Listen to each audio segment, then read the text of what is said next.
Hey guys, Mike here. So I will show you a chart, and you can, decide for yourself whether it's the scariest chart out there, because there's many of them out there. But at least what it tells me is where we're going. Okay, I think it gives us a clear path. And when I look at the chart, it tells me there's going to be a lot more pain ahead, for the next 12 months or 12 to 18 months, whatever the time frame is. And does that not mean we're not going to have bounces? Yes. If you saw my video the other day with a spreadsheet I created for you, in every bear market, which is what the Nasdaq is in for sure, there are those bear market rallies every time. We've already seen one, for God's sakes, on the Nasdaq. So, that's going to happen. The stock market don't go straight down, don't go straight up. And so, that is going to happen. But, more importantly to me is not just that chart, but where are we right now? Like, if you're looking at other bear markets, like, what do we got to compare to? How much farther down do we got to go? How many months or years of gains are these indexes fixing to wipe out, right? I think that's what everybody's kind of wondering. So you can either stick with your same strategy, come up with a new strategy, adapt to the market, that kind of stuff. And so, because you got people out there, they buy every single dip still right now. I don't know how they afford it. They keep buying every dip. And there's been a whole lot of dips, right? Then you got other people, they dollar cost average in blindly.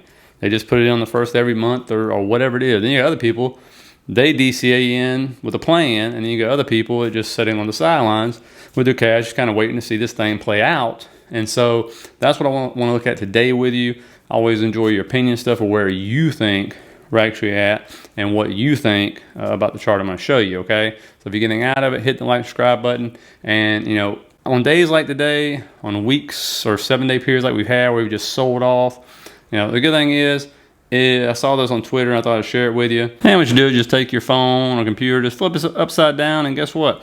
Looks like you're doing great for the day, right? It might put a smile on your face and at least make you chuckle, because I like to laugh in times like this, not just crying my Cheerios, because obviously the month of April and May have been miserable so far.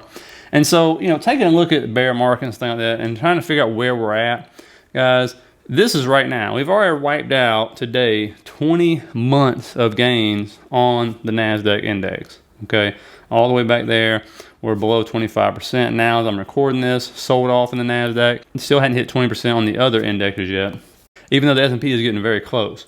So if we go back to the 2020 crash, you can see it wiped out 15 months of gains. You go back to 2018, wiped out 18 months of gains. What's the difference? Obviously, we shut the world down in 2020. 2018, people had a tantrum because what was happening?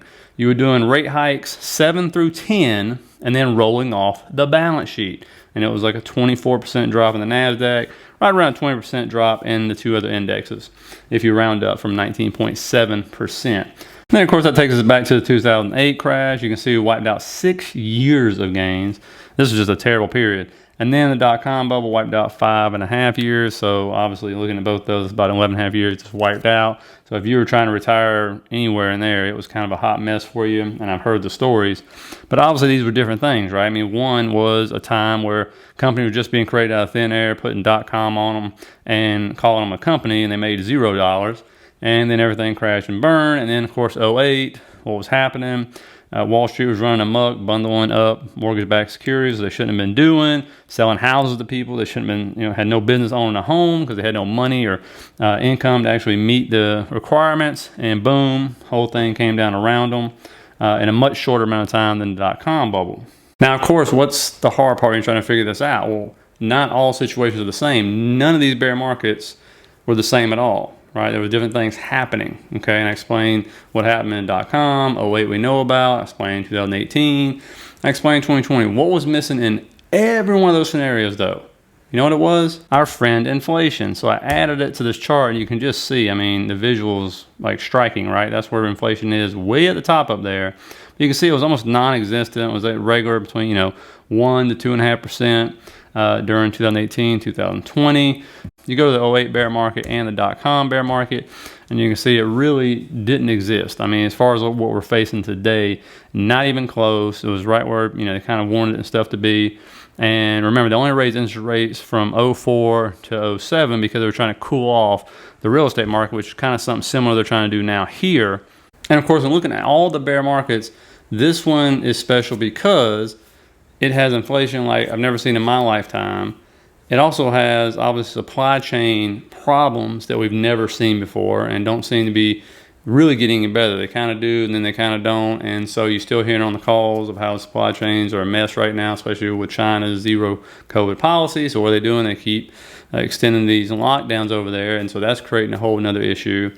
Also having energy prices, oil and natural gas being as high as they are right now, along with the other things, is a problem. And then on top of that, a Fed which just started doing their tapering. Okay, 2 interest rate hikes so far, gonna start rolling off the balance sheet in June, and so that hasn't started yet. And so of course that's why you see the market trying to price this in, because remember, if you look at any chart on the Nasdaq or SPY, whatever you want to look at, usually you'll see it doesn't wait until everything gets pretty to move up. It moves up before everything gets pretty and worked out, right? It tries to be forward thinking by shoving the prices down, just beating them down and all that. And when you think things, when they got enough people to tap out, then all of a sudden they'll turn, but then you go, wow, things are still really bad, right?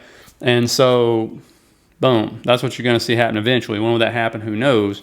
But this chart right here to me shows us what we're in for, okay? So if you wonder what the bond market's trying to tell us, if you wonder, to me, what I get from this chart, it tells me there's definitely could be a lot more pain ahead over the next 12 to 18 months. And so this is the Fed funds rate and the 10-year Treasury yield. And hopefully you see a little correlation here going on between them, because what you see is the 10-year Treasury yield always moves up before the Fed funds rate does. They're always chasing it, right? That's what it looks like on this chart. You can see right there. 10-year Treasury yield moves up. Here comes the Fed funds rate right after it. Didn't quite reach it though, right? And it doesn't always reach that point. And actually, when they met was when the 10-year Treasury yield started to come back down. You can see, and that was in the 80s. And then we go again. 10-year Treasury yield moves up. Finally, right, way behind the curve. Here comes the Fed funds rate. Then it sells off, and then what happens, right? So the Fed funds rate's pretty much usually always below the 10-year yield, and then they try to catch up again. Again, it doesn't always have to meet until it comes back down, but they will meet at some point in time. You look at all of these, okay? And then it starts trading sideways. Again, it pops up before the Fed funds rate. Boom, they raise the Fed funds rate. It meets, and then it starts to sell off again, because we got to stimulate the economy during the dot-com bubble right here. And then there you go again. They're raising it up. Boom, they meet. Starts to sell off. You get the 08 crash right there.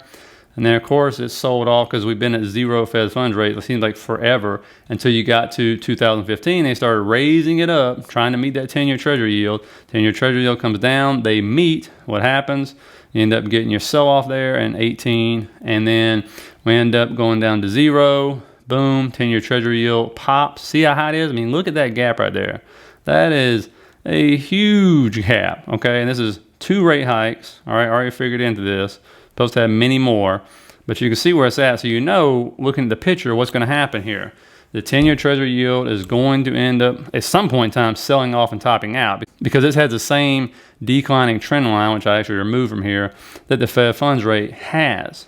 But what that chart also tells me is the Fed fund rate has to at least get up between 2.25, somewhere in there, and then having the 10-year Treasury yield sell off to meet somewhere at some point in time. That's what every single one of those have told me. So, trying to stop at, what are we at, 0.75 to 1%, unless the 10-year is going to sell off that much, which I don't see happening. I think the chart shows you that, right? And again, people are talking about 3.5%, 4%. I'm in the camp that we're never going back to 2.5%, because why? Still got to service the debt. Right? The one thing you never had in any of this throughout history trying to raise the Fed funds rate is $30 trillion in debts. You never had that. Okay? I mean, it's unbelievable. And so, if they go above that, hey, all right, fine. Every 1% up, supposedly like extra $300 billion or something, we got to pay on just interest payments on the debt. So, we'll see it. But that shows me that, yes, we're going to have more pain in store over the time frame. Again, we'll have those, bear market rallies and all that good stuff. Hey, this market's so crazy, it might even hit an all-time new high at some point in time this year. It wouldn't surprise me at all the way the volatility is, but we will see. Good thing is looking for, as again, I always say a bottom, not the bottom, right? Not the bottom. I'm talking about a bottom, because there's going to be a lot of a bottoms if you've already seen already this year.